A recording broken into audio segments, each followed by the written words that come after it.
growing up in Italy, and which is a very family-oriented culture. I felt like, oh, this is not my place and this is not my life.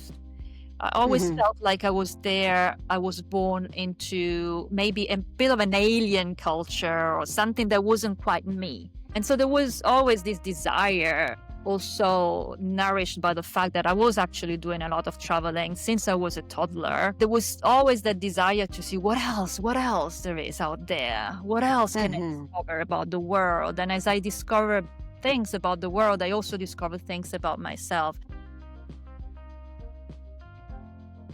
My guest today is Sonia Troiani Doulton, originally from Italy. She left home in 2005, married into a different culture, and has lived since in the UK, New Zealand, and now San Francisco. She began her career in film as a casting director, then became an integrated psychotherapist and coach specializing in psychedelic therapy. Today, she runs transformational retreats, women's circles, and a private practice. We talk about feeling like an outsider, making the leap from cinema to therapy, working with refugees, and how finding community in cultural movements like Burning Man has shaped her life. Let's get into it. Sonia, thank you so much for being here and welcome. Thank you for having me. I've been very excited to talk to you. Sonia, you have a very interesting story living in different countries, and I find your career extremely interesting as well. I want to start with you being born and raised in Italy. Tell me a little bit about how was your life there, and how do you remember your early years growing up there? Yeah, interestingly, I don't remember much. There are big chunks of my life that have been completely forgotten about, maybe because I went through so many different experiences and traveling around the world. But I can tell you that it was a very different lifestyle. We were all living in the same house, myself and my cousins, because my grandfather, who was a builder, had built this house for his 4 children, and each of his 4 children had 2 children.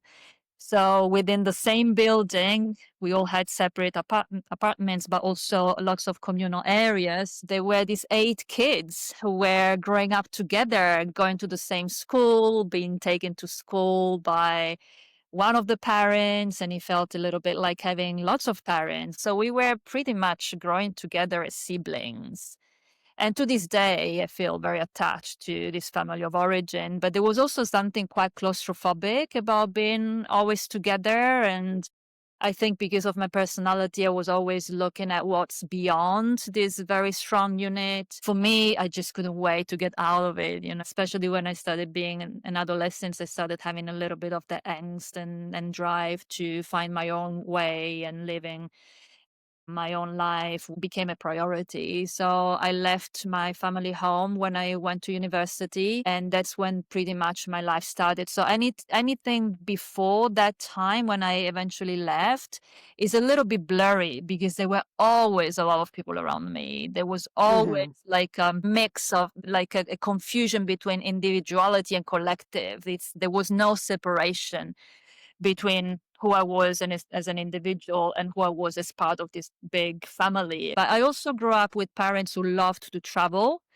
So I had an opportunity to be exposed to other cultures and languages and cuisines and ways of being in the world from very early on. So I developed really an interest in whatever was different from me, and I've always been curious about anything new. And so that I kind of kept that passion that my parents somehow transmitted in those early years throughout all my life. So I think I went to London the first time on my own when I was only 12, and as part of an organized school group. But we were away for a month, my first time away from my family. And I just fell in love with London. It just felt like in that period of pre-puberty and moving into adolescence, being exposed to British music, which is today my favorite Hmm. type. And I was just so really mesmerized by the creativity in the fashion and the colors, and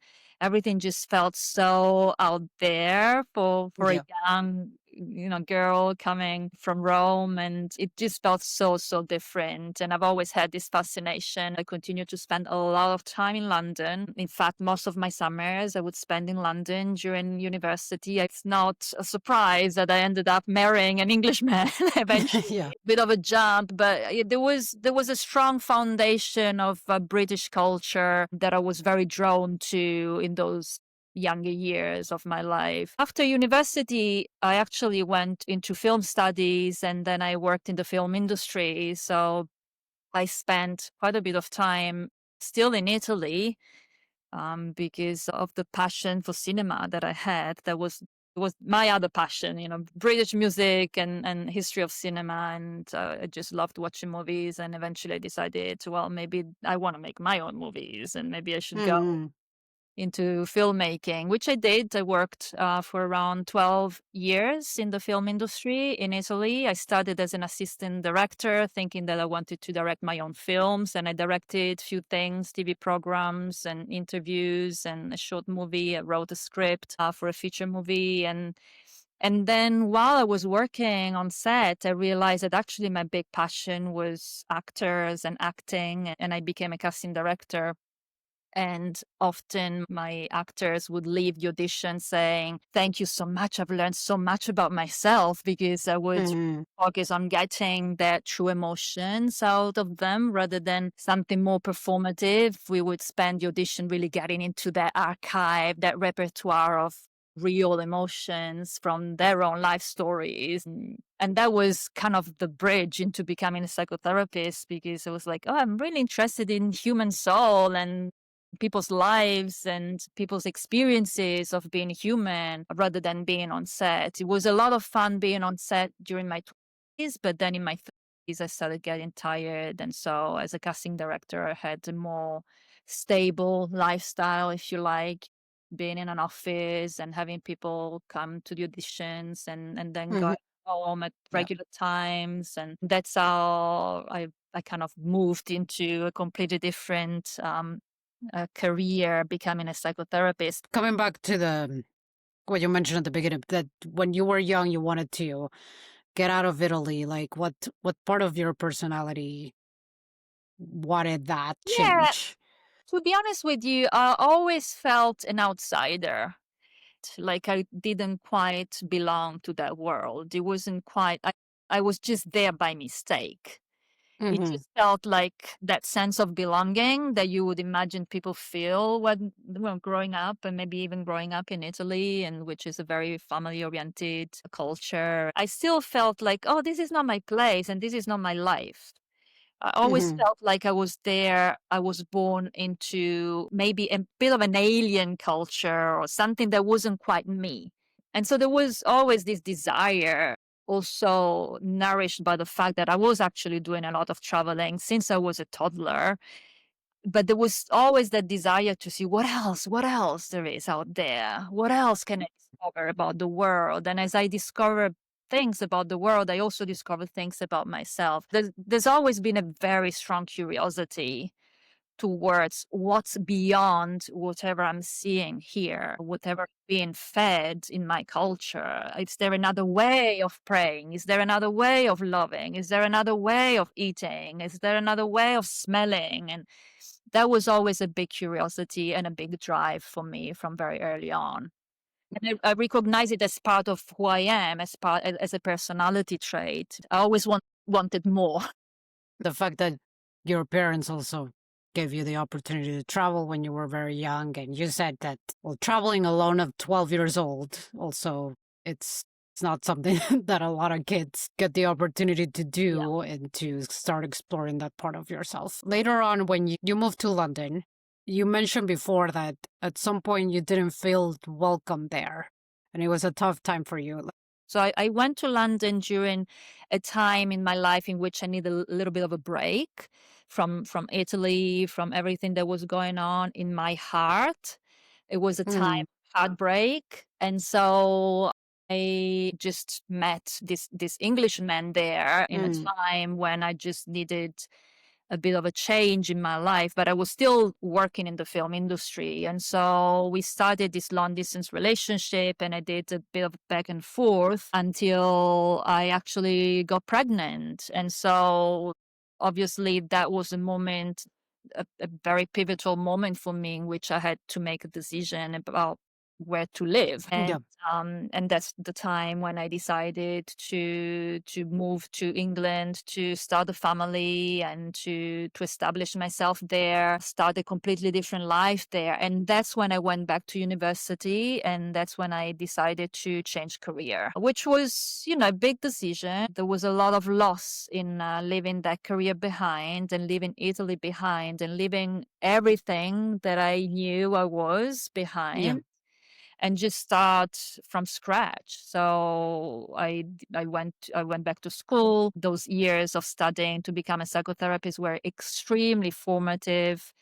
There is a way of training you in England that is very thorough, and it's also very focused on your own personal development. So you do a lot of work on yourself. And so I went really, really deep into a process of self discovery and healing and evolution and growth together with my classmates. There was always a lot going on every day for 6 years. While I was also becoming a mother and raising kids, I ended up having 3 kids. They were all born in August.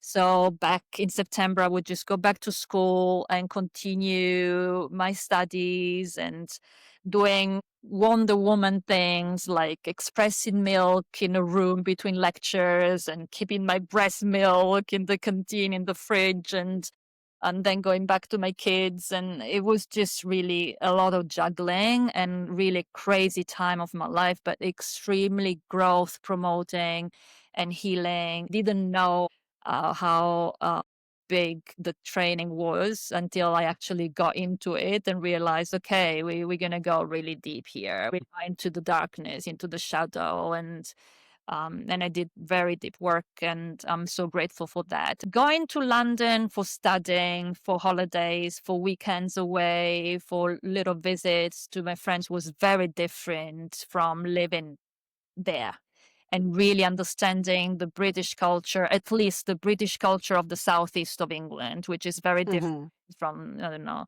the West Country or the north of England. That part of England is hostile. It's tough. It's really, people are very reserved, and Hmm. I experienced them as very cold and detached and very regimented as well. I was coming from a Latin culture where we are in Italy more flexible, more Yeah. colorful, more Yeah. loud, more everything. Yeah. So to be confronted with that reality was quite a lot. And the weather was very tough too, not being able to see the sunshine, not being able to see the blue sky for most of the year. Again, I'm talking about that specific region of England, but that was definitely had a very strong impact on my psyche. And I struggled. So I found an environment that was not very welcoming.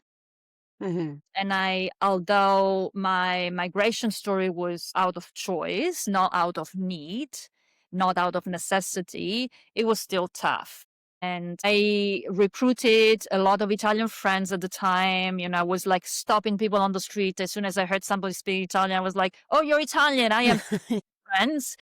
And so I created this little pool of friends that I would be able to speak my language with and cook my food with and continue to be myself somehow. There's a lot of unspoken rules that you learn as you go by making lots of mistakes.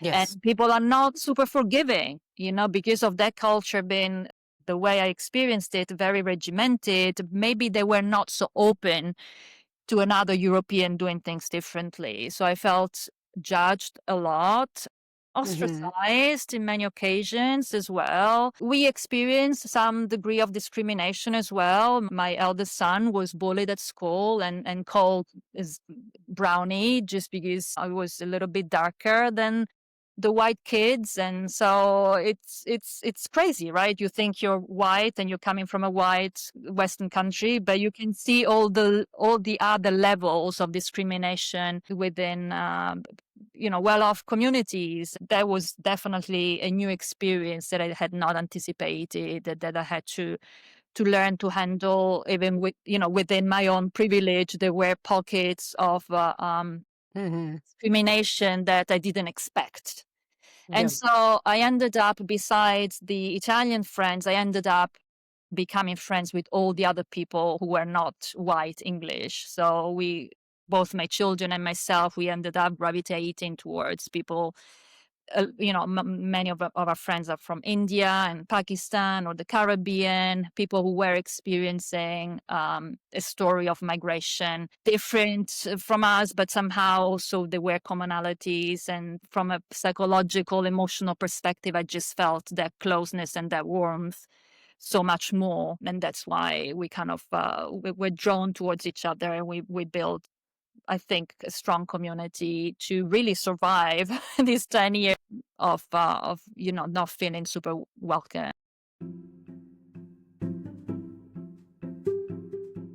I ended up doing a little research while I was at university, interviewing other immigrants to England, and I was so curious to hear about their stories. Are they struggling with Right. the same things that I'm Yeah. struggling with, and what is the struggle? And so to learn about all the different layers that sometimes we don't think about, like language, for example. You hear me speak English well, but it's not my mother tongue, right? And so sometimes some of the nuances of who I am don't really come across. And sometimes I feel like I need to be a little bit more elementary in my language, because maybe I can't find that exact word that I need to Yeah. convey the message. And so you are perceived a little bit more maybe elementary or less intelligent because your language is not as eloquent or your vocabulary is not as rich as others. And so there are even small things like supermarkets. Where do you buy food? What does the food look Yeah. like? Where do you Yeah. buy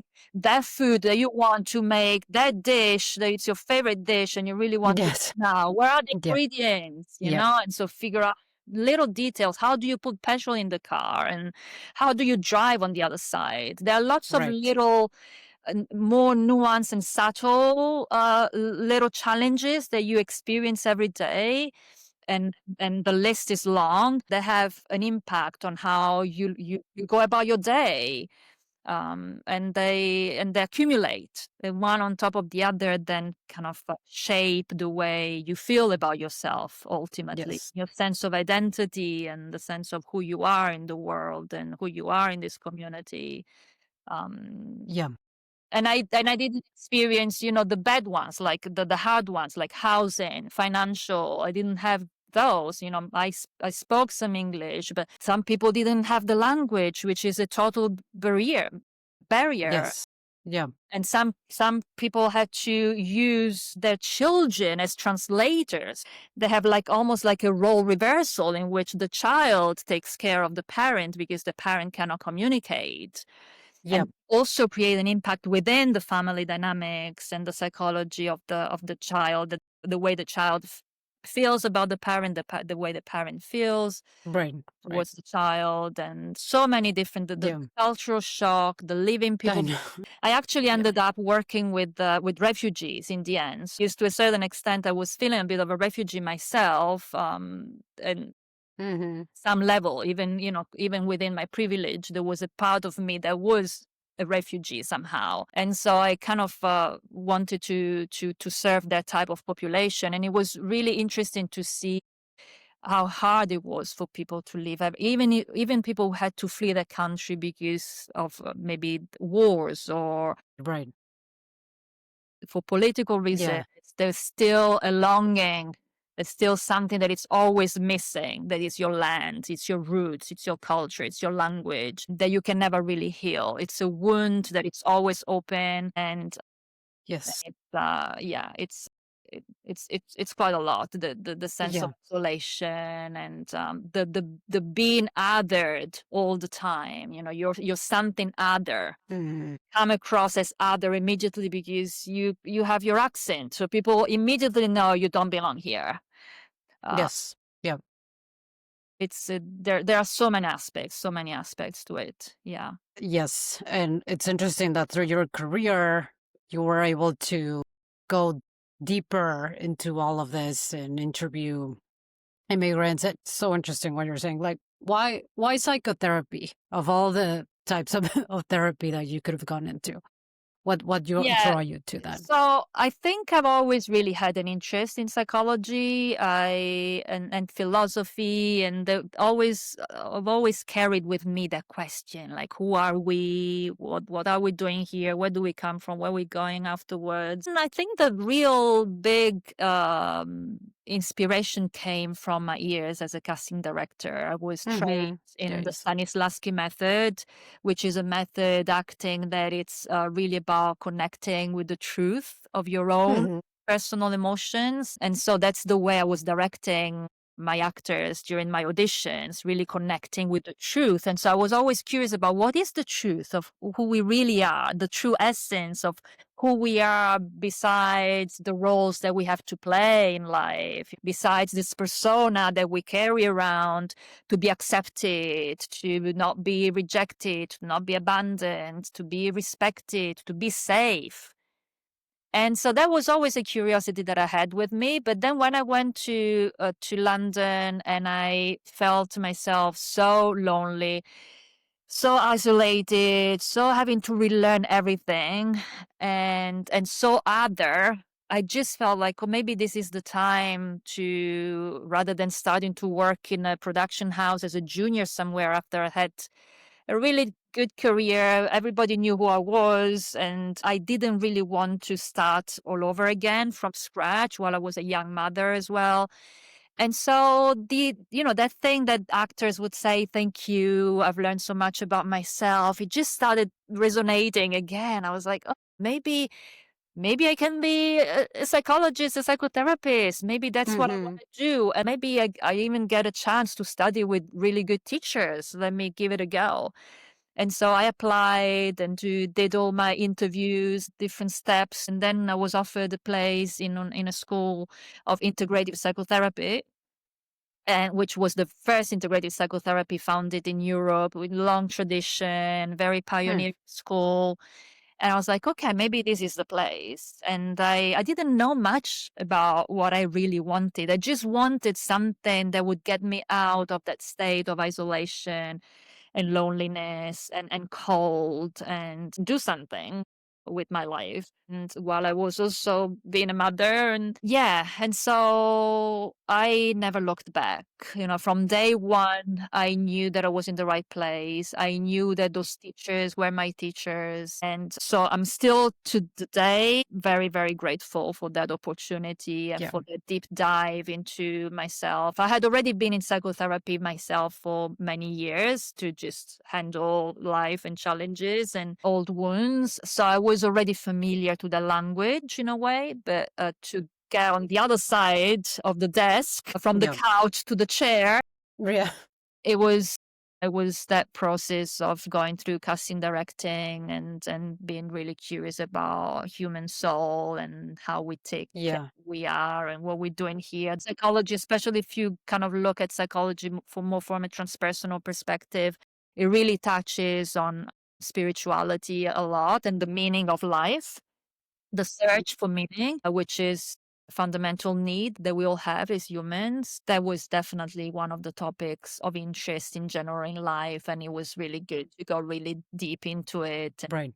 It's so great that you, even though you were struggling in a lot of ways, that you found that career for yourself and you were able to immerse yourself in something that you were like, yes, this is for me.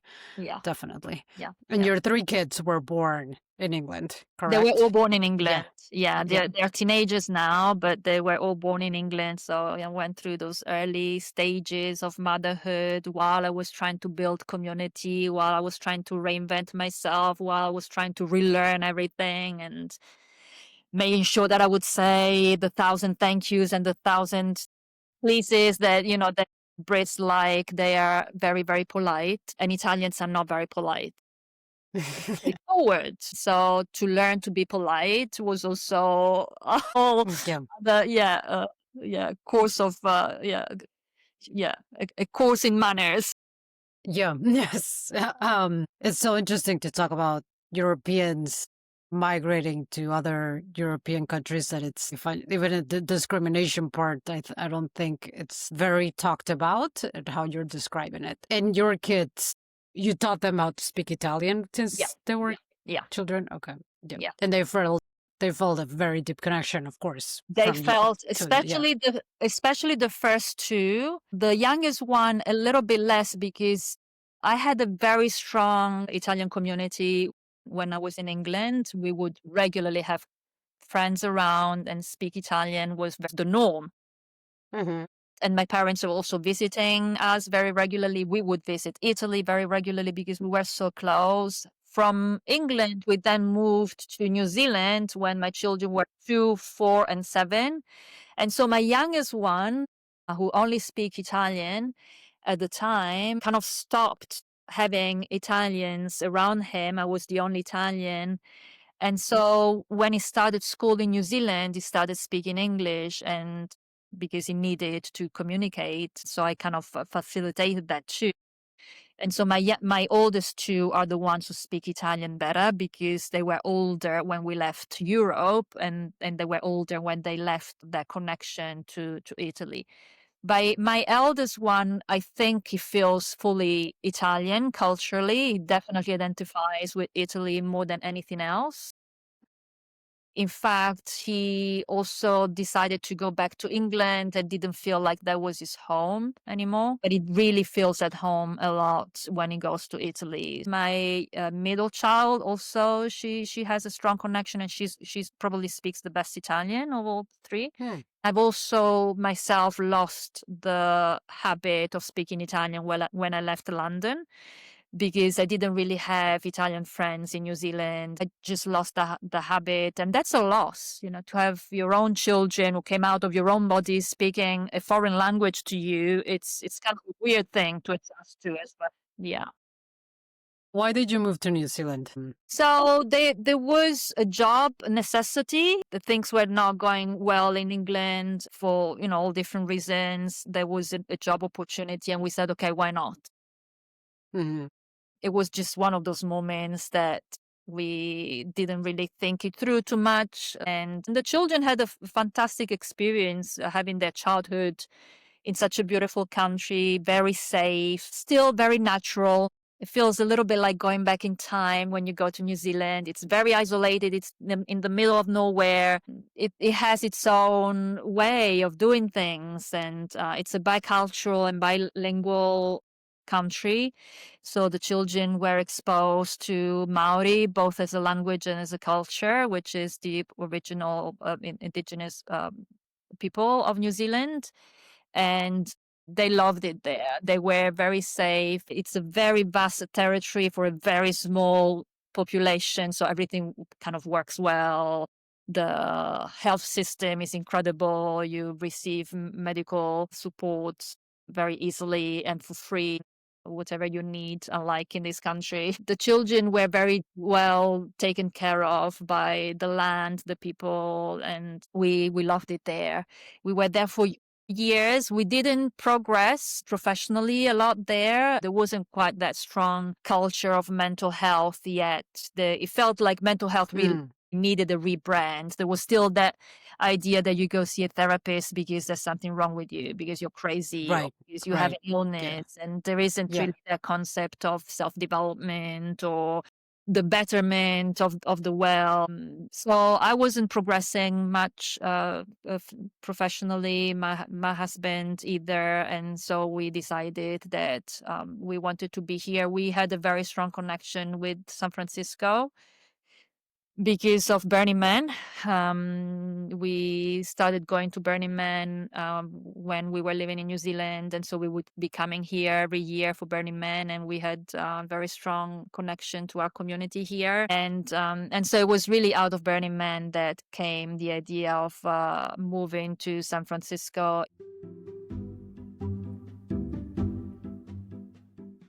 In particular, at Burning Man, I trained to work with people having challenging psychedelic experiences. And when I was working in an organization called the Zendo Project, I volunteered there for several years at Burning Man. And while I was there, I really got the inspiration to move into psychedelic-assisted therapy because Hmm. I was witnessing incredible results during the sessions that I was doing during my volunteer hours, during my shifts. I was able to see so much progress happening in so little time that I became really curious. And I was like, "Oh, Hmm. I think I want to do this every day." Yeah. While I was still living in New Zealand, I discovered that there was a university here in San Francisco called the California Institute of Integral Studies, who had just launched the first psychedelic assisted therapy and research program in the whole world. It was the first time that an Wow. academic institution had created a training program, a specialization program for people who wanted to work with psychedelics, therapists, doctors. And so I applied at CIS and I was offered a place and a scholarship as well. I was like, okay, this seems like a sign Yeah. that it's Yeah. time to go. Things were not working for my husband professionally, and we said, okay, maybe it's time for the next move. And Right. so, yeah, the children didn't like it because they're in New Zealand, Right. and they were saying, "Well, we get it, but as soon as we are 18, we're gonna move back to New Zealand. We don't want Wow. to be here." And so it was a big loss for them. It was a big loss, and How old were they when you decided to so move to the they, US? I think they were 11, 8, and 6 when we moved. I'd never been to Burning Man. So how So was that it was experience? it was kind of a mind-blowing experience. I was so curious about going there. I wanted to go for a long time, but the children were too small. And but then when the children were just slightly older or old enough to be left on their own for a week, I just took the initiative and everybody chipped in and helped with taking care of the kids. The teachers at school, they were super supportive of me Hmm. going. All the moms, they created like a spreadsheet for who was going to pick up the kids and who was going to keep them in the afternoon for play dates until my husband had finished work. And so there was like a whole organization that went into it for me to go. I went on my own without my husband the first time with a friend of mine from England who flew all the way from London, and we met in Reno. You don't know what to expect. Like, I'm going to do this thing in the desert. What kind of people are doing this? I didn't know, tens of thousands dressed up in outfits that you see on YouTube. You don't quite understand who are the real people behind that.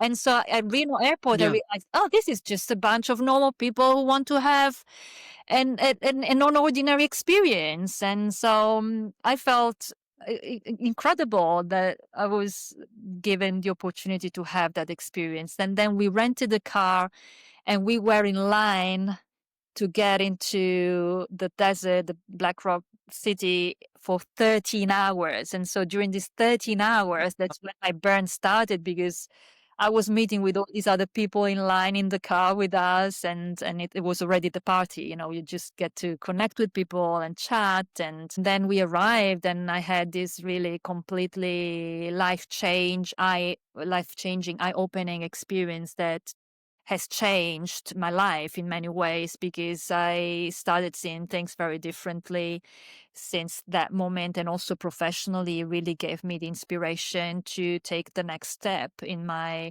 evolution as a practitioner, as a healer. And so I owe Burning Man a lot of eye opening aha moments and growth, Hmm. exponential growth that I don't think I would have had in traditional settings. And so I go Hmm. back to the art, I go back for the music, I go back for the community. More importantly, all my best friends and chosen family are Hmm. people that I met there throughout the years. All my collaborators, co-founders, everything that I've been doing in the last 10 years stems from a connection that I made at Burning Man. And there is a depth that I really seek all the time, that I really need in my life, and also a playfulness, a childlike way of not taking things too seriously. even when you're Hmm. doing the most Yeah. important things and you're changing the world because many of these people are, there is still a desire to maintain that childlike wonder, that beginner's mind, that Right. desire for Yeah. growth that I value a lot. And so to be able to be connected with people who have that mentality and that way of being in the world that I value and I appreciate and I desire, it's invaluable. So I'm very, very grateful for that experience, and I keep going every year for that. I then became a camp organizer, and so I went even deeper into supporting Burning Man. I was a temple guardian. I was in the speaker series every year, talking about psychedelics, talking about motherhood. I kept being invited as a speaker. Yeah. And Oh. yeah, I founded my own camp to bring some Italian culture at Burning Man. And so I've been very much part of it in many different roles behind the scenes. And because you need to be a participant, there are no Yeah. spectators. It's not a Right. festival. It's an Yeah. experiment in Yeah. communal in community. And so you have to participate. And every year I was able to give back Hmm. after that first year in which I was, this child with my eyes wide open saying, what is this playground? What is this thing? It is quite incredible. The level of creativity and commitment and generosity of people and what they bring is just really incredible. And you think that all of that has maintained to this day in Burning Man? You have to experience it on your own skin. It's a felt, embodied experience. People say welcome home when you arrive. Well, it does feel like home because it feels like humanity at its best. Then it's a big city and there's a bit of everything, to be honest with you. And there's a lot of shadow and there's a lot of underbelly. But there is also a lot of humanity at its best that you can tap into and co-create with, which is Hmm. extremely, extremely nurturing and nourishing for the soul. Yeah. Oh my God, I want to go so bad now. Can I come with you next year? Yeah, yeah, and maybe I'll get tired, maybe next year we'll like, Yeah. I'm done with Burning Man. It's changing too much. I will be one of those. It was better 10 years ago, but this year I'm going back. For now, for this year I'm going.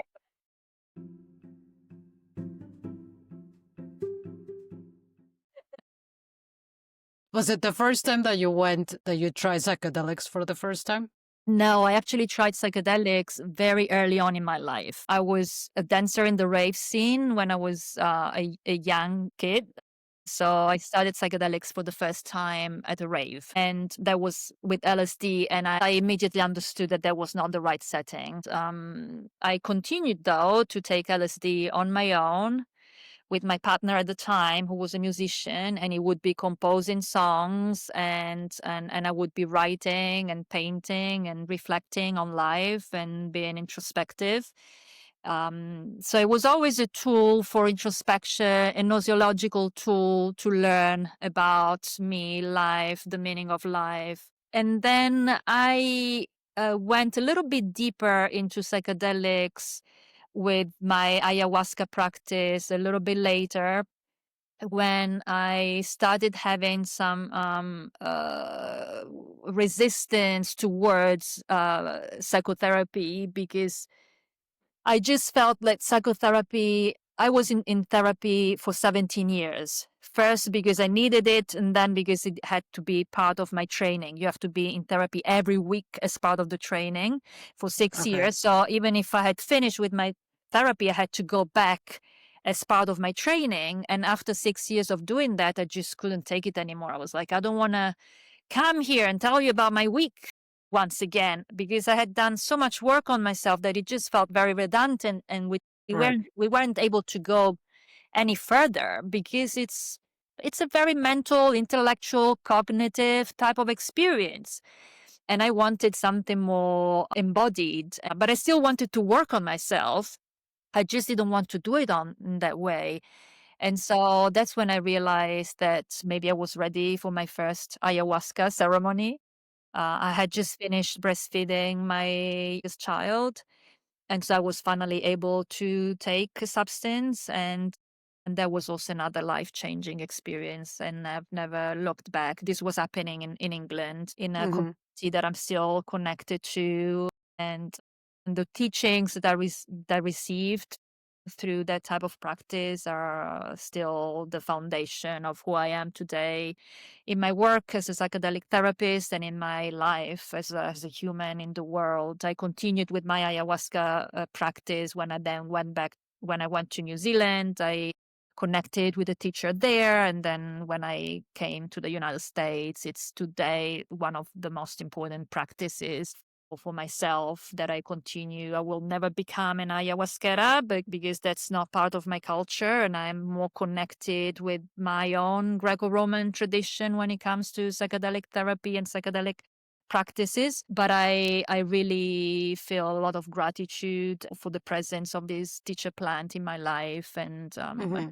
spirit of it that accompanies me through all the important decisions and the challenges. And so it was really through ayahuasca that at some point I received this kind of invitation to maybe start thinking about developing my own practice with psychedelics, and starting to study. And Hmm. my very first study time, my first training was through the Zendo project at Burning Man. So I owe Burning Man Wow.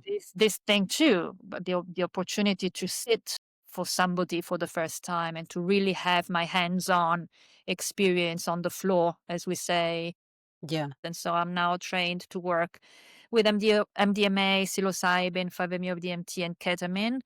There are some legality issues, so you can only work with some of the substances. Some are still illegal. Psilocybin is becoming legal in several states. We currently have 3 states where psilocybin is legal: Oregon, Colorado, and Mm. New Mexico in the United States, but it's also legal in Jamaica and the Netherlands. So I was able to run retreats in Jamaica and the Netherlands with psilocybin, which is, one of the things that I do as a therapist today. I run retreats, Mm. psilocybin retreats. So that's great. And hopefully we will be able to do it in this country soon. I actually went through the certification to get licensed in the States where it's become legal. So it's great that we now can do psilocybin therapy within a regulated system, which is complicated in many ways, and very expensive because of all the different Right. levels of regulation and licensure. But it's great that we're moving in that direction of sovereignty over our consciousness, and we need it. So it works. We've been doing it for millennia. Why criminalize these substances in the first place? That's the big question.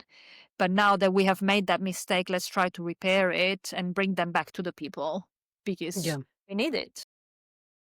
How do you talk about psychedelics with someone that is very wishy-washy about doing them, even for the first time? Yeah, I think it's not for everybody. I think that if people have already tried traditional psychotherapy or other types of psychotherapy, pharmacology, and they still struggle with the symptoms, and I speak with these people every day when I do my intakes, I hear these stories of people every day who have tried this and have tried that. For people who have tried everything and are stable enough, people that don't have problematic or complicated medical history, there are some medical contraindications. So you do a thorough screening. And if you realize that that person is a good candidate for both medical, physiological, and psychological reasons, it's safe for them to do so, then you start a very thorough preparation. People need to learn Hmm. how to navigate a non-ordinary state of consciousness, which is very different from being in our normal baseline consciousness. So you need to prepare them. You need to give them the tools or the flight instructions so that when they are there, they know how to deal with whatever comes up. Because there's a lot of Okay. material that comes up that maybe was hidden away for all their life, relegated to those areas of our psyche that are not normally accessible to the conscious mind. Hmm. And all of a sudden we become aware of them, and it can be a lot to process, to unpack, to handle. So it's important that they have a lot of really good, thorough preparation, then they have the experience, and then they have a lot of very thorough integration. Integration is that time when you spend your focus and your attention towards your understanding, the making sense of all the psychic material that was brought up during the experience. And you can't drop the ball. It's really important that you commit to your integration. So you need Yep. to give yourself the time to really integrate all of that, because otherwise it's going to be lost in a vacuum. It's going to be forgotten about. Mm-hmm. Mm-hmm. And that's a shame. That's a wasted opportunity. Yeah. I'm so curious. I never tried them. I want to though. Important to say is that this is not a magic bullet. And I know Mm-hmm. that Yeah. psychedelics have been maybe sensationalized on the media a lot, I would say. Right. And sometimes people kind of present them as the panacea. Yes. They are not, a quick fix for anything. You still have to do your work of preparation and integration. And ultimately, time is the only agent for change. And I say this to my clients all the time. If you put the time in, the practice, the commitment, the regularity Mm-hmm. of of your practice as well, eventually you will get where you want to be. But it's not just taking a psychedelic that you will get there. It Right. takes some of your work Yes. too. Yeah. A lot of Absolutely. your Yeah. work too.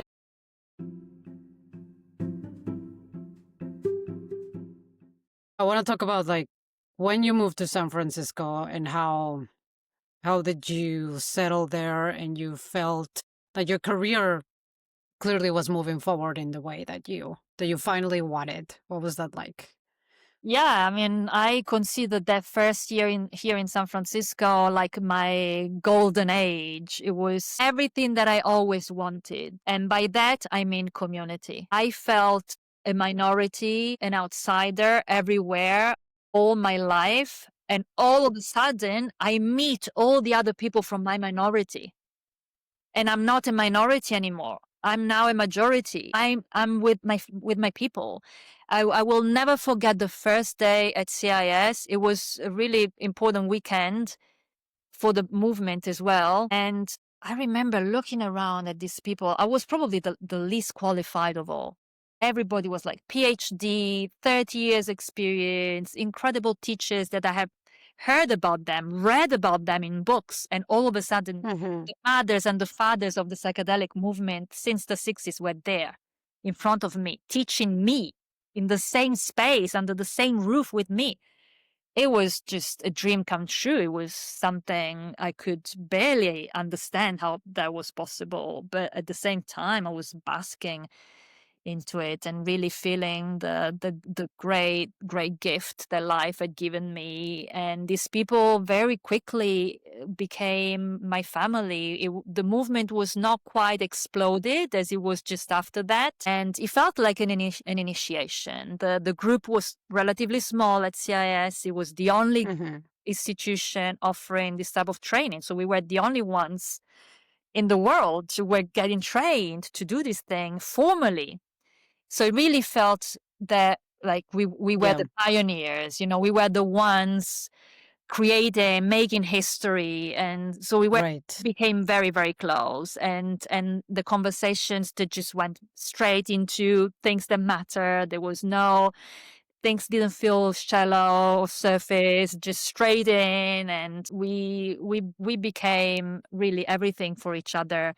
And some of them became my best friends and my co-founders when I founded clinics and started different projects. I still consider them really the foundation of my life in this country. We still get together, we still have fun together, we go to Burning Man together, and we journey together. So it was really quite an incredible moment. I Yeah. think I was one of 4 Europeans as well. So I was Yeah. the very first being trained in this modality in Europe. So you really felt like, I'm bringing Yeah. it back to my country. Since then, there are now 2 other Italians that also trained, but I was the first Italian to do this. So it just felt like this is such a great gift. So much gratitude and so much learning. And it was really, really beautiful. And then, as Yeah. I said, because I already had a community and a group of friends because of Burning Man, it didn't really feel like I was moving. It really felt like I was coming home. And these Hmm. friends are still my friends. I know, I'm aware that I live in a bubble and I love my bubble. And I know that the United States is not San Francisco, but it's a really good bubble of self awareness and spirituality and depth and generosity. And I don't know, over awareness on so many different levels, from social Hmm. levels to ecological levels. And I really appreciate that. I really find that very stimulating. There's always so much learning. There's always so much growth that we can ignite for each other by Hmm. being more aware of what is not working in this world and figure out how to do something about it. Each other, each one will have different skill sets to do that. But it's nice to be with people who are not denying what's actually happening, Yeah. and are trying to do something about it in whatever way they can, Yes. and be tapped into that. It's a great privilege. Right. That's so great when you feel that your career and all of your emotions, and like you're saying, you feel like you were part of history and everything like finally sort of fit together in Yeah. the same time, and Yeah, I a remember place where you feel great. you feel Yeah. great. You feel Yeah. like something you're doing, you're contributing something. I'm doing my part. I feel like I'm now doing my part for the evolution of consciousness, for justice, for being, speaking for women, for I do my little part. I know that it's Hmm. not a lot, but I can do it. It's so heartwarming to see how far we've come in the movement and how mainstream psychedelics are and how easier it is to talk about them publicly Yeah. Absolutely. today. How long you been in San Francisco to this day, For Sonia? 8 years. 8 years, Yeah. and you don't you want to stay there? You I think How so. do I you mean, feel about that? I've learned that we cannot really control life, and sometimes life kind of throws challenges at you that you have to handle and address as they come.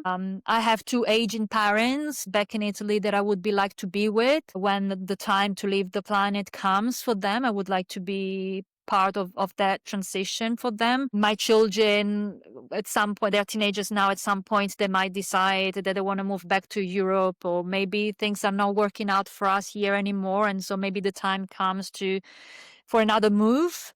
I don't know what it's like to be an old person in the United States without a proper medical system. That might be a challenge that maybe Right. you don't want to deal with. Yep. It's easier to go back Yep. to Europe, and we'll see where this country's going. Things are not looking good, so it's good to have that plan B always available. But I don't know. I don't know. I actually stopped thinking about the future, and I've learned through my work with the medicines as well. I've learned to be more present in the here and now while life is happening. And the prospect of a negative future is always there, but also the prospect of a really positive one. And so I like to be an optimist and really use my resources for building um, different mindsets, for Yeah. myself and for others, and really help people find their resources, find their ability and their agency, rather than getting lost in the doom and gloom and saying, "Oh my God, I need to leave because this country is Right. going really Right. bad. I need to Yeah. go back Yeah. to Europe." I tend to connect more with positive thoughts of possibilities, are constructive, and I really trust humanity. I have an inside look at humanity that I think also gives me every day a lot of hope. What are you most excited about? Turning just the perspective on things. What are you most excited about today in your career and what's coming next for you? Yeah, what happened for me was through ayahuasca a couple of years ago, I realized that I really wanted to work with women. So in this chapter of my career, I'm very much focused on teaching women to reconnect with the feminine principle, but also teaching men to connect with the feminine principle. We were all born in a patriarchal structure of society, right? So I think we all utilize the masculine principle much more, regardless of our gender, male, female, or anything in between. We are much more geared towards the masculine principle of doing, of logic, of rationality. And we have lost the feminine side, which is more about maybe softness, definitely intuition, embodied knowing that is not necessarily based on knowledge, but comes from within, that doesn't need external validation.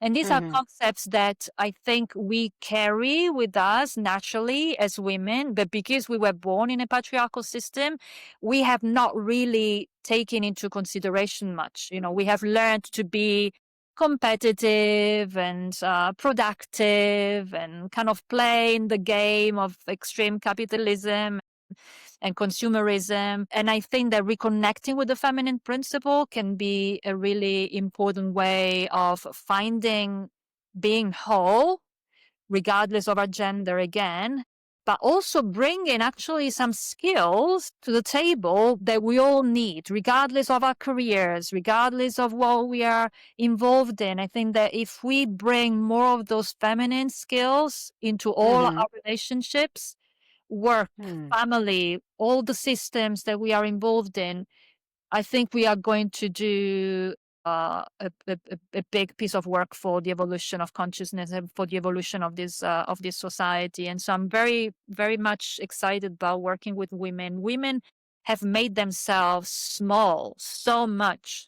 Yeah. So I've Yeah. started running retreats just for women, for example, which I love doing, or just really focusing on women's group. I run women's circles and really having these conversations with women and really talking about what is it that is missing? What is it that we are not bringing to the table that it's very Hmm. valuable and we all need? Yeah. Humanity needs it.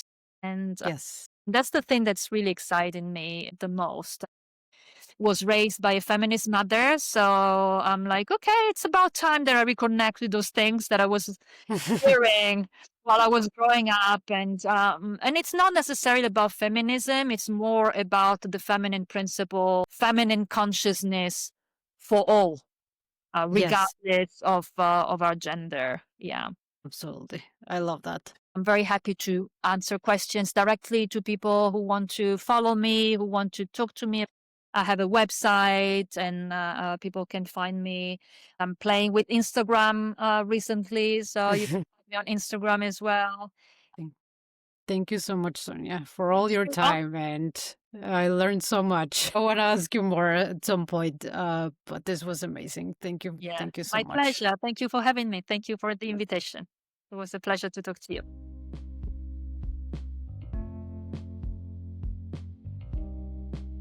I hope you enjoyed this conversation and find it inspiring. If you did, please share this episode and don't forget to leave a rating. It really helps more people discover these stories. Thanks again for being here, and I'll see you in the next episode.